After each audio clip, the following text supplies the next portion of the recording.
My wealthy in-laws made my husband forge my signature on a prenup for a wedding and hired private investigators to investigate me because they thought I was a gold digger, but it didn't end well for them. I, 36F, am still shaking as I type this. I need to share what happened and get some perspective. I met my husband Nathan, 38M, in 2011 at a friend's wedding. He comes from a very wealthy family, old money type wealth with properties across multiple states and family businesses going back generations. I was a public school teacher then, still am, and we clicked instantly despite our different backgrounds. When we started dating seriously, his family, especially his mother Sharon, 65F, was completely against our relationship. They made it clear they thought I was dating Nathan for his money. His sister Emma, 35F, would always make comments about how teachers barely make enough to live on, implying I was looking for an easy life. But Nathan stood up for me and convinced them I genuinely loved him. After a year of dating, Nathan proposed. His parents didn't attend our engagement party, but gradually they seemed to accept me. Sharon even helped plan our wedding in 2012, and for the past 12 years, I thought we had a good relationship. They included me in family events, bought expensive gifts for my birthdays, and Sharon would often talk about passing down family heirlooms to me. I really thought they had gotten past their initial prejudices. Nathan's father Richard was diagnosed with cancer last year. He passed away 3 months ago. During his final days, he talked a lot about family legacy and keeping properties in the family. He mentioned several times how the beach house in Florida where we spent many family vacations would be perfect for grandchildren. Nathan told me after Richard passed that his father left us the beach house and some money in his will. I was touched thinking Richard had truly accepted me as family. Last week was Thanksgiving and we went to the family estate where Sharon lives. Emma, her husband Jake, 37M, and their kids were there too. During dinner, Emma started talking about her renovation plans for the beach house. I was confused because Nathan told me we got that in the inheritance. When I asked Emma about it, she looked surprised and said the beach house was left to her as she had kids already. Nathan quickly changed the topic and gave me a look to drop it. After dinner, I confronted Nathan in our guest room. He finally admitted his father left nothing for us in the will. Everything was divided between him and Emma with a condition that they can only access it after 5 years. Until then, Sharon would manage all properties and assets. He said he lied about the beach house because he didn't want me to feel bad about being left out.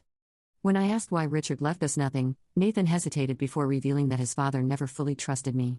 Richard apparently told Nathan he needed to protect family wealth in case I ever divorced him for money. I was stunned. 12 years of marriage, and they still saw me as a gold digger. The worst part was learning everyone knew about this except me. Emma, Jake, Sharon, they all knew I was deliberately left out but played along when I talked about the beach house. The next morning at breakfast, Emma made pointed comments about how some people marry into wealthy families with ulterior motives. Sharon nodded along saying they had a duty to protect generations of family wealth from outsiders.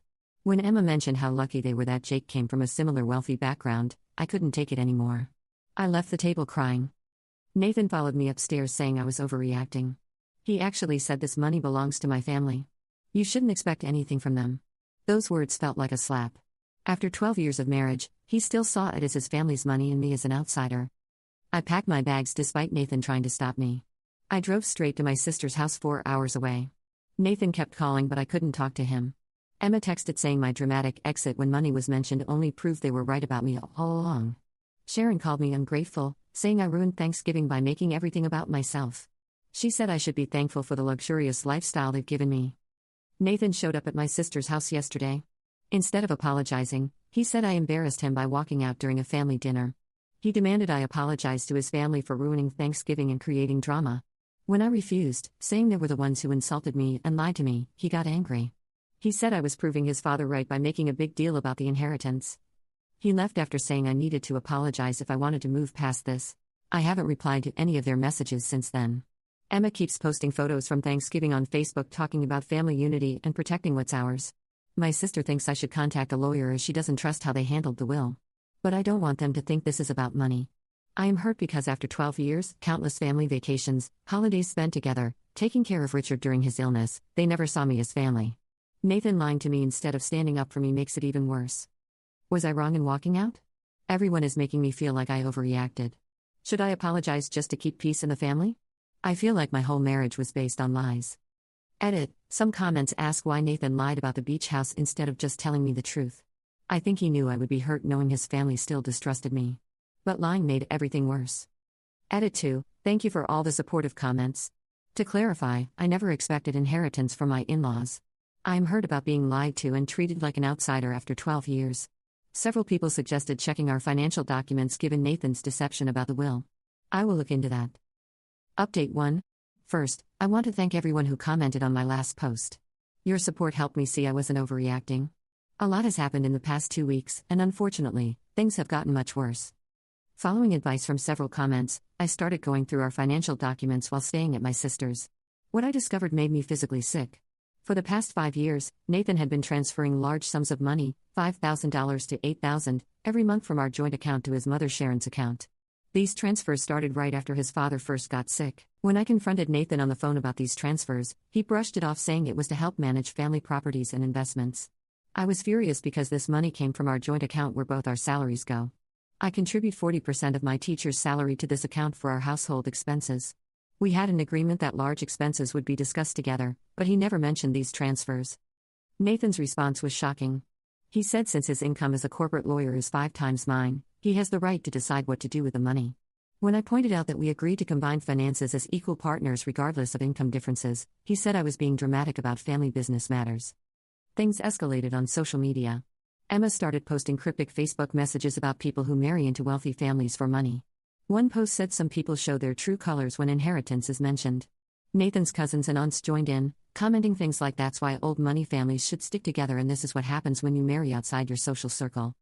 Sharon called my sister last weekend and went on a rant about how I was trying to create problems in their perfect family over money. She said Richard was right about me being a gold digger, and my reaction to the inheritance proved it. Then she revealed something that turned my world upside down. During this heated call, Sharon mentioned a prenup, saying I couldn't claim anything anyway.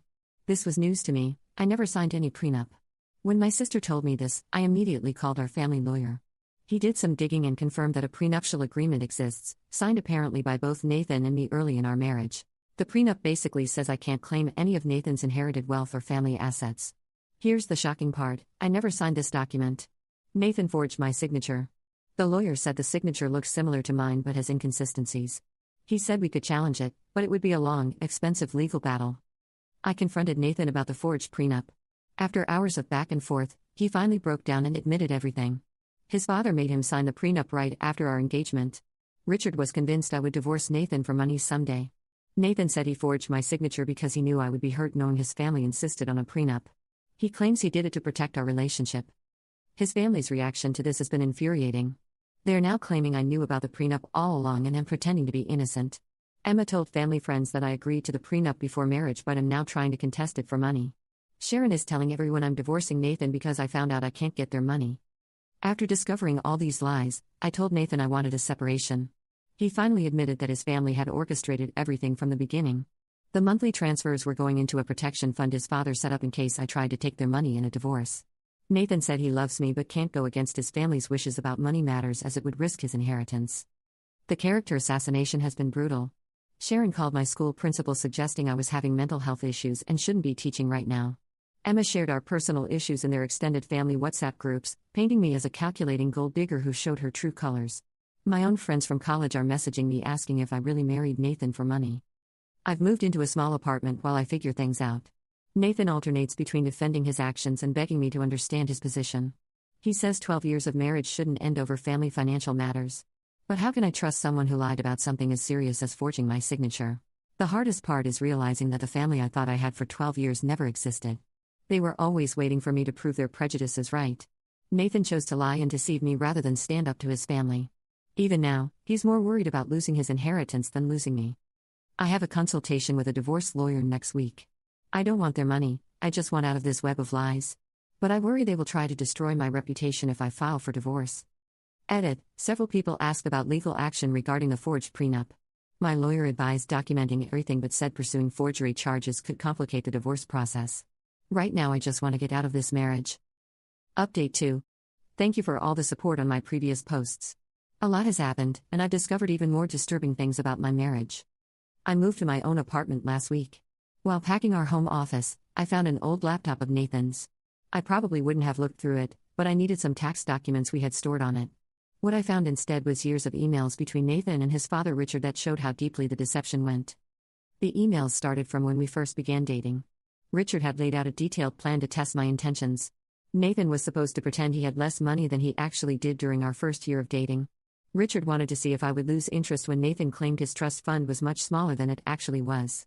The emails showed Nathan reporting back to his father about my reactions to everything, whether I complained about not eating at expensive restaurants anymore, if I asked about his family's wealth, or showed any sign of being interested in their money. The most devastating emails were from right before our wedding. Richard wrote that Nathan was making a huge mistake marrying a gold-digging teacher, but since he couldn't stop the wedding, they needed to protect the family wealth. That's when they planned the forged prenup. They even discussed how similar my signature looked on different documents so Nathan could practice forging it. What broke my heart was finding years of emails where Nathan reported everything about me to his family, my spending habits, my friends, every conversation we ever had about money or our future. If I ever mentioned wanting to renovate our house or take a vacation, it was reported back as evidence of my expensive tastes. He even recorded some of our private conversations about finances, but the worst discovery came when I confronted Emma about some comments in the emails. Instead of denying anything, she was proud of their due diligence. She revealed they had hired a private investigator to look into my background before the wedding. They investigated my entire family, my past relationships, my student loans, everything. The PI even interviewed my ex-boyfriends to see if I had a pattern of dating wealthy men. Emma dropped another bombshell. Nathan had been engaged before me to a woman named Caroline from another wealthy family. Their marriage would have merged two powerful families, but Nathan broke it off when he met me. This explained so much of their resentment. Emma said Caroline would have been the perfect addition to their family, while I was just an intruder who ruined their plans. When I confronted Nathan with the emails, he broke down. He admitted he still maintained secret contact with Caroline, not romantically he claims, but to keep the family business connection alive. Apparently, their families had planned to merge their companies through the marriage. Nathan kept this connection hidden from me for our entire relationship. The final straw was discovering that Nathan and his family had a detailed post-divorce strategy in place. The emails outlined plans to use their connections to damage my teaching career if I ever tried to claim any family assets in a divorce. They had even compiled a file of evidence, out-of-context photos, twisted interpretations of innocent conversations, and manufactured stories about my character. Nathan is now desperately trying to save our marriage. He claims he can break free from his family's control and choose me over their money. He offered to show me all family accounts and include me in financial decisions. But how can I trust someone who spent 12 years meticulously documenting ways to destroy me if needed? His family has already started their smear campaign. They're telling our mutual friends I had an emotional affair with a wealthy parent at my school, which is completely false. Several friends have distanced themselves, believing their lies. Emma even contacted my school board with vague concerns about my professional conduct. I've hired a good divorce lawyer who specializes in high-conflict divorces involving wealthy families. She advised me to gather all evidence of the forgery and their planned smear campaign. Nathan keeps sending messages about how his family will destroy me if I go through with the divorce, then minutes later begging me to come back home. I feel like I'm living in a nightmare. The man I loved and his family spent 12 years orchestrating an elaborate scheme to protect themselves from me while pretending to be my family. I don't even know who Nathan really is anymore. Edit. Many asked about legal action against the PI. My lawyer advised focusing on the divorce first before pursuing any other legal options. Right now I just need to get out safely. Update 3. This will probably be my last update. I filed for divorce last month after gathering all the evidence my lawyer recommended. Nathan initially contested it, but quickly changed his mind when my lawyer mentioned the forged prenup and the documented plans to destroy my career. His family's biggest fear was their schemes becoming public record in a court battle. The divorce negotiations have been surprisingly smooth since then. Nathan agreed to a fair settlement, probably to keep me quiet about the forgery. I signed an NDA about their family finances in exchange for them not interfering with my career or spreading rumors. My lawyer said this was the best outcome given their resources and connections. Their campaign against me backfired in unexpected ways. Before signing the NDA, I shared proof of Nathan's forged signature and their PI investigation with some close family friends who were believing their lies. Many people turned against them, disgusted by how they treated someone for 12 years. Emma had to delete her social media posts after people started calling her out. Even Caroline, Nathan's ex-fiancée, reached out to apologize, saying she had no idea they used her name to hurt me. The most surprising support came from Nathan's cousin Alice. She contacted me privately to share that the family did the same thing to her sister-in-law Sarah. They investigated Sarah for years, made her sign restrictive prenups, and eventually drove her to divorce their son. Sarah now lives in Europe and never talks about what really happened. Alice said the family has a pattern of destroying anyone they see as beneath their social class. I got a teaching position at a private school in Colorado starting next semester. It was hard telling my current students I'm leaving mid-year, but most understood after rumors of my divorce spread. My principal was incredibly supportive, especially after learning about Sharon's attempts to damage my career. Nathan still sends messages saying he misses me and regrets choosing his family over our marriage. Last week, Sharon tried reaching out through my sister. She offered to welcome me back into the family if I canceled the divorce, saying they would treat me differently now. But I realized I don't want to be welcomed into a family that spent 12 years investigating me, documenting my flaws, and planning my destruction. Emma's husband Jake contacted me yesterday, saying Emma feels guilty and wants to apologize. Apparently their kids keep asking why Aunt Laura doesn't visit anymore. But I don't want or need their apologies. Some betrayals can't be fixed with sorry. The divorce should be finalized next month. I'm selling most of our shared belongings and starting fresh in Colorado. My sister thinks I should write a book about this experience, but I just want to forget it and move on. Living well is the best revenge against people who never thought you were good enough.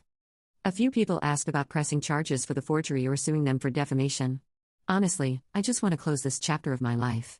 No amount of money or legal victory can give me back the 12 years I spent loving people who were plotting against me. I learned that sometimes walking away is better than fighting to prove yourself to people who never wanted to accept you in the first place. I lost what I thought was my family, but I gained something more important, my freedom and self-respect. Thank you to everyone who supported me through this nightmare. Your comments helped me stay strong when I doubted myself. Sometimes strangers on the internet understand you better than the family you married into.